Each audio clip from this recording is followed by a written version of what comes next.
The night they came to tell me the verdict, I was sitting on the back porch of my rental in Tucson, watching the sun go down behind the Rincon Mountains. My lawyer, a sharp woman named Carla Mendez, had told me to stay home. Stay calm.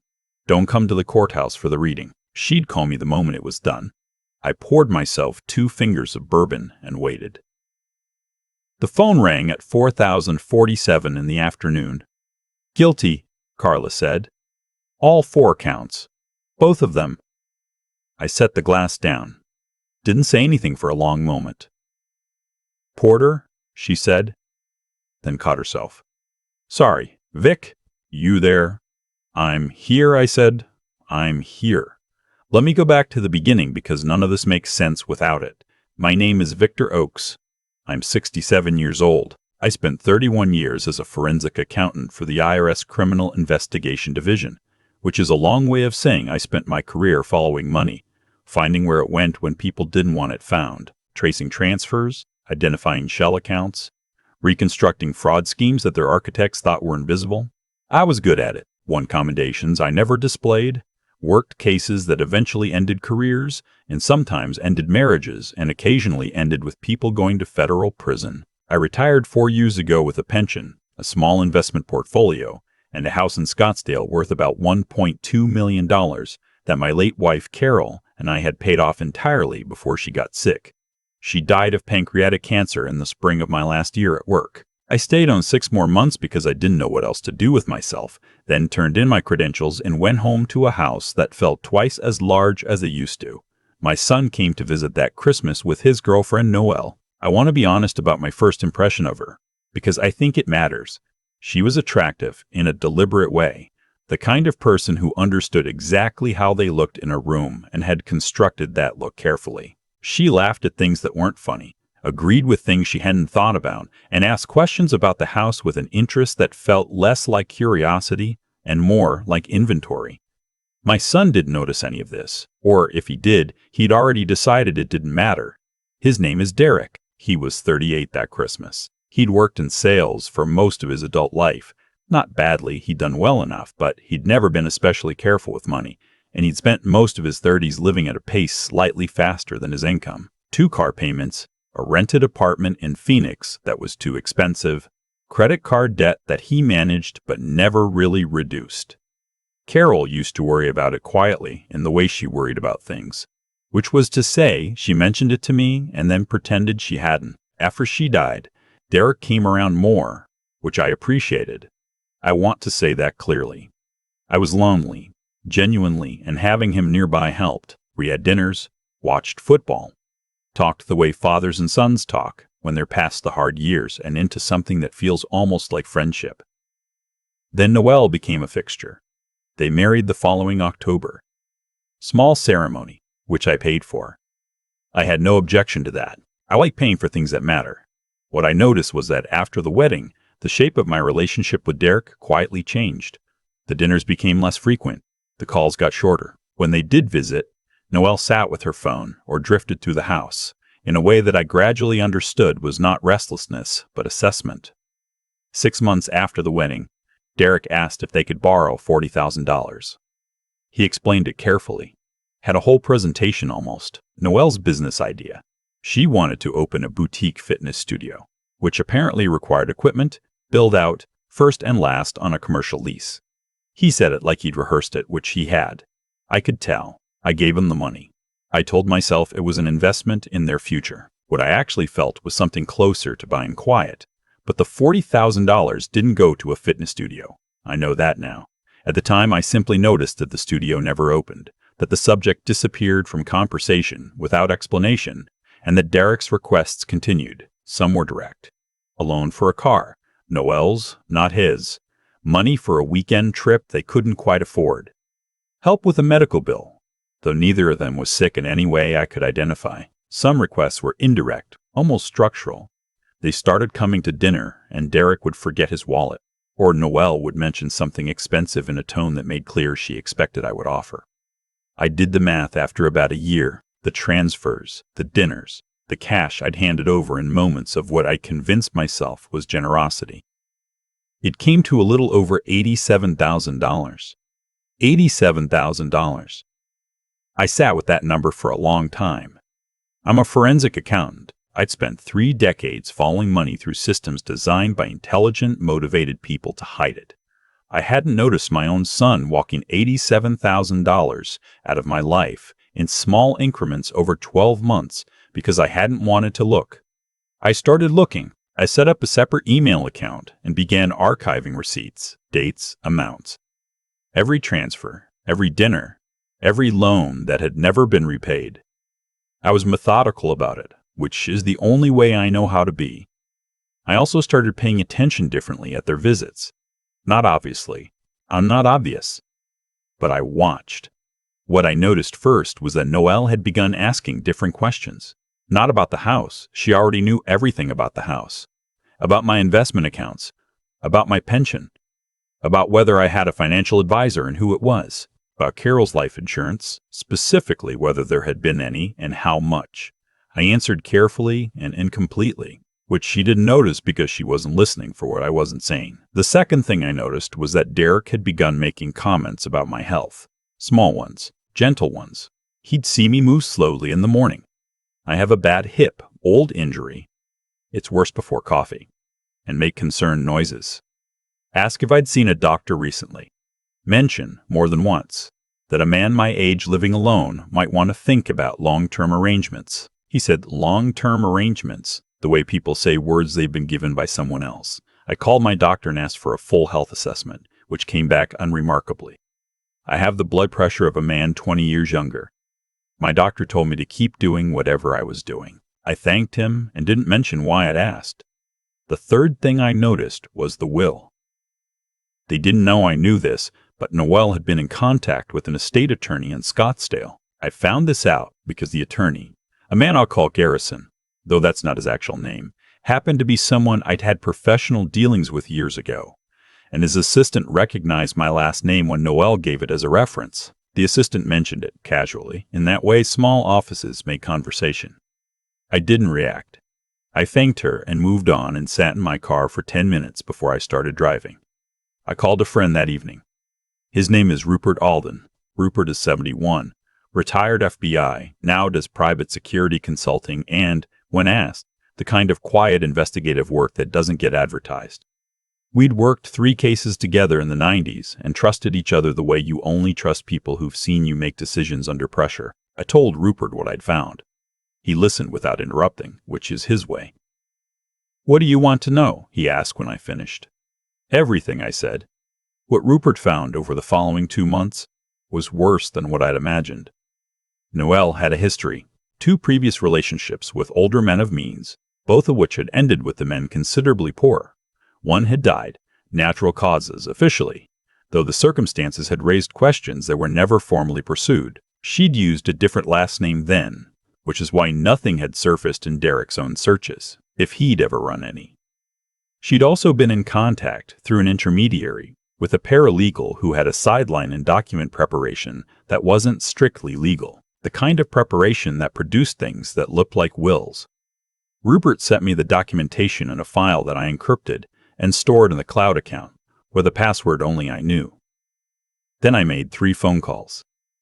The first was to my actual estate attorney, a woman I'd worked with for years. I had my real will updated, signed, witnessed, and notarized. I added a letter of instruction that was explicit about Derek and Noelle and the circumstances of its creation. My attorney kept the original. A copy went to a safety deposit box at a bank neither Derek nor Noelle knew I used. The second call was to the fraud division of the Arizona Department of Revenue. I had contacts there from my IRS years. I explained what I'd found, provided documentation, and asked about the process for filing a formal report. They told me what I needed. The third call was to a man who worked, let's say, adjacent to legal. He wasn't a con artist exactly, but he knew how con artists operated, which made him useful. His name doesn't matter. What mattered was what he could provide, documents that looked real until they were examined carefully. A fake will, specifically with Derek and Noelle named as sole beneficiaries, convincing enough to use, not convincing enough to survive scrutiny. I arranged for Derek and Noelle to find out about this will. I did it through a dinner conversation, carefully placed. I mentioned, seemingly in passing, that I'd updated my estate documents and that my attorney had suggested I simplify things considerably. I said the new structure was much more straightforward. I watched Noelle's eyes while I said it. Something moved in them quickly, that she covered with a smile. 2 weeks later, the fake will was accessed. Rupert had set up a trace. I won't go into the specifics, but the access was logged, the documents were photographed on someone's phone, and the image was sent to an email address connected to the paralegal Noelle had been using. I had everything I needed. But I waited. I waited because I wanted to know how far they would go. The answer came on a Tuesday in January. Derek called and said he was concerned about me. Said he'd been thinking about the drive from Phoenix to Scottsdale, about how far it was, about how I was alone. He said Noelle had an idea. Why didn't I come stay with them for a few days? Get out of the house. The weather was supposed to be nice. I said that sounded good. I packed a bag and drove to Phoenix. What I didn't do was mention that I'd also called Rupert, and that Rupert was watching. The first evening was pleasant enough. Derek grilled steaks. Noelle was warm, attentive, asked me questions about my career that she'd never asked before. I answered them the way I used to answer questions in depositions, truthfully, incompletely, watching for what the next question would be. The second morning, I felt off. Not dramatically. Not sick in any way I could name clearly, but my head was fogged in a way that had nothing to do with the bourbon I hadn't actually drunk the night before. I'd switched my drink out when no one was looking, an old habit from my IRS days, when I occasionally had to meet with people who didn't have my best interests at heart. I got up, used the bathroom, and kept moving. Stayed present. Made conversation at breakfast that seemed normal. What I was actually doing was running a clock. Rupert had my location. We had a check-in protocol, a text code sent at intervals. If I missed 2 check-ins, he called the Maricopa County Sheriff's Office. If I missed 3, he came himself. I sent every check-in. On the third morning, Noelle suggested a drive. She knew a trail, she said. Beautiful views, not too strenuous, perfect for a man my age. Derek was enthusiastic. I said I'd love that. What I'd actually done the night before while they slept was spend 40 minutes on my phone. The trail Noelle had in mind wound up into the McDowell Mountains, into an area that was genuinely remote. She picked it carefully. I recognized the care the way I recognize other people's work. You can see the craft in it even when the craft is pointed at you. We drove up in Derek's SUV. It was a clear morning, cold for Arizona in January, maybe 48 degrees at elevation. The views were everything Noelle had promised. We walked for 20 minutes. Then Derek got a call. Work, he said, had to take it, and stepped away, and Noelle suggested we sit on a rock and wait for him. I sat. She started talking about how worried she was about me, living alone. About Derek being the same way. About how much they both wanted to make sure I was protected, taken care of, that my final years were spent comfortably. She said, final years, like the phrase fit naturally in a conversation between friends. I let her talk. She got to the point eventually, though she came at it sideways. She mentioned that she knew I'd updated my will recently. She said she didn't want to pry, but that she hoped I'd thought carefully about what was really in my best interest. She said there were people out there who would try to take advantage of a man in my position, a widower, alone, no family close by except for Derek. I want to make sure you're protected, she said, from the wrong people. I looked at her for a long moment. I appreciate that, I said. Derek came back from his call. We started walking again. I was careful on the rocks. My hip ached in the cold, which I didn't let show. When we got back to the car, my phone had 3 messages from Rupert. I read them without letting my face change. We drove back to their house. I thanked them for a wonderful few days and said I needed to get home. I had an appointment with my financial advisor the following morning. Noelle offered to drive me back to Scottsdale. I said I preferred to drive myself. I watched her calculate whether to push on that. She decided not to. I got in my car and drove 20 minutes and pulled into a Walgreens parking lot and called Rupert. They may contact, I said. I know, he said. The paralegal filed something this morning. Forgery. With the document you provided, I've got the digital trail. Send everything to Carla, I said. Already did, he said. Carla Mendez filed the complaint 2 days later. Fraud, forgery, financial elder abuse, which is a specific crime in Arizona, with enhanced penalties enacted precisely because of situations like mine. The Arizona Attorney General's office picked it up within a week, which tells you something about how the documentation was organized, because those offices are not known for moving quickly. Derek called when the investigators showed up at their door. He was shaking, I could hear it. He said there had been a misunderstanding. He said Noel had just been trying to help. He said I needed to call off whatever I'd started, that this was family, that this wasn't who he was. I let him finish. Derek, I said, you left me alone on a mountain trail with a woman who had obtained forged estate documents. You're telling me that's a misunderstanding. Silence. I spent 31 years investigating financial crimes, I said. I know what this looks like. More silence. The attorney will be in touch, I said, and ended the call. The trial took 11 weeks. Noel's attorney was a man named Birch, out of a mid-sized firm in Phoenix that handled white-collar defense. He was competent and well-dressed and did the best he could with what he had, which was not enough. Derek's public defender was young and earnest, and I felt genuinely sorry for her. The prosecution laid out the case in layers, the way a good financial case always works. Not a single dramatic revelation, but an accumulation of detail that makes the conclusion inescapable. The transfers, the forged documents, the digital trail from the paralegal, Rupert's testimony about the surveillance, which he gave in a gray suit with the calm of the man who has testified before and found it unremarkable, the toxicology report, because the coffee I hadn't fully drunk on that second morning had contained a sedative, something low dose and hard to detect, something that would have made an older man unsteady on his feet in mountainous terrain. That detail was the one that changed the temperature in the courtroom. Birch tried to cast doubt on the toxicology, tried to suggest the sedative had been present in the coffee beans, a contamination, not an addition. The prosecution's expert took that argument apart in about 8 minutes, and when she was done, 3 jurors had the same expression on their faces, the one that means the decision has already been made. I was called to testify on the 7th day. Birch came at me hard, which I'd expected. He suggested I had manufactured the entire situation, that I had never trusted my son's marriage and had set out to destroy it, that the fake will was entrapment, that the surveillance was an obsessive old man's paranoia dressed up in professional language. I sat straight in the witness box and answered every question the same way, clearly, specifically, without embellishment. Mr. Oakes, Birch said finally, leaning on the rail of the witness box, isn't it true that this entire scheme, the fake will, the surveillance, the recorded conversations, was designed by you from the beginning to put your son in prison? I looked at him. I designed it, I said, to find out whether my son was planning to defraud me.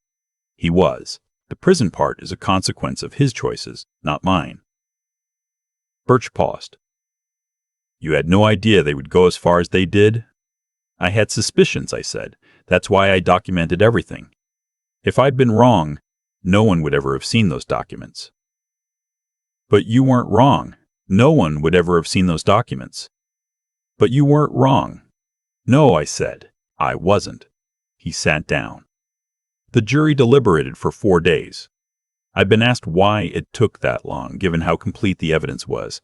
I don't know for certain. Maybe there were holdouts. Maybe someone needed time to accept that the story they were hearing was true, that his son and his wife had tried to drug an old man and walk him into the mountains. On the afternoon of the 4th day, the foreperson, a retired school teacher from Chandler with reading glasses on a chain around her neck, read the verdicts into the record. Noel, guilty on all counts. Fraud, forgery, financial elder abuse, attempted assault, the sedative charge, 4 counts, 4 guilty findings. Derek, guilty on 3 counts. Fraud, forgery, complicity in the elder abuse statute. The assault charge didn't stick for him. The prosecution couldn't prove he'd known about the sedative. And I'll be honest, I'm not entirely sure he did. That's the thing about Noel. She was careful about what she told him. Sentencing came 3 weeks later. Noel received 14 years, the judge. a woman named Flores who had been handling elder abuse cases for 9 years and was not interested in hearing about mitigating circumstances, specifically cited the premeditation, the pattern of prior behavior that Rupert's investigation had surfaced, and the use of a controlled substance against a victim. 14 years. She said it like she'd said it before and found it insufficient. Derek received 7 years. The judge acknowledged his cooperation with investigators after the arrest, his lack of prior record, and the documented influence Noel had exercised. 7 years. His public defender cried a little, quietly, which I noticed. I was in the back of the courtroom. Not the front. I hadn't wanted to be seen watching. After the sentencing, Derek was brought out briefly before he was transported. His attorney asked if I wanted a moment. I did. He looked smaller than I remembered. Not thinner, just reduced somehow, like the space he'd always tried to fill had been taken away. "Dad," he said. I let the words sit there for a moment. "I'm not angry at you," I said. "I want you to know that I'm not angry." He looked confused by that, which made sense. "I'm tired," I said. "I loved your mother for 34 years. I worked hard so that the things we built would mean something, and you handed all of it to someone who saw it as a transaction." I paused. "That's not something I can undo for you, but it's something you have 7 years to think about." He started to speak. I put my hand up, gently. "Don't," I said. "Not now. Maybe in 7 years." I walked out of the courthouse into the Tucson afternoon and got into my car and sat there for a while before I started driving. The restitution order came later, $147,000. The amount that could be directly documented as taken through the fraud. Noel had a jewelry collection that sold at auction for $61,000. The rest was entered as a judgment against both of them, which they would carry regardless of any other outcome. I gave the $61,000 to the Arizona Coalition Against Elder Abuse. They sent me a letter that I keep in the kitchen, not because I need the reminder, but because it's specific. Names the program the money funded, describes the work, makes it real. I like things to be real. The Scottsdale house sold 4 months after the trial to a couple from Chicago who were relocating for work. They had 2 young kids. They asked about the neighborhood and the school district, and I told them everything I knew, which was a lot. I lived there for 19 years. I knew every crack in the sidewalk. I bought a smaller place in Tucson, in the Catalina foothills, about 1,800 square feet, which is exactly as much house as one person needs. It has a back porch that faces the mountains, and in the evening, when the light goes sideways and turns the saguaros gold, it looks like a painting. I sit out there most evenings. I'm not going to tell you I'm at peace, because I'm not sure that's the right word. Peace implies resolution, and what I have is more like clarity. I can see what happened clearly now, without the noise of it. My son was weak in specific ways that Noel recognized and exploited. That's not entirely his fault. It's also not entirely his fault. It's also not entirely not his fault. He's 39 years old. He made choices. They had consequences. I miss him. Not the person who drove me into the mountains in January. I miss the kid who used to fall asleep on my shoulder during long car trips, who called me every Sunday from college, who cried at his mother's funeral in a way that made me love him even more. That person is still in there somewhere. I have to believe that. 7 years is a long time. It's also not forever. Rupert came to visit a few weeks after I moved in. We sat on the back porch, and I poured bourbon. Real bourbon this time. Nothing to be cautious about. And we watched the sun go down. "What now?" he asked. I'd been thinking about that. "I'm going to write something," I said. "A guide, maybe, for people in my situation. How to recognize what's happening before it gets as far as it got with me. What to document. When to ask for help."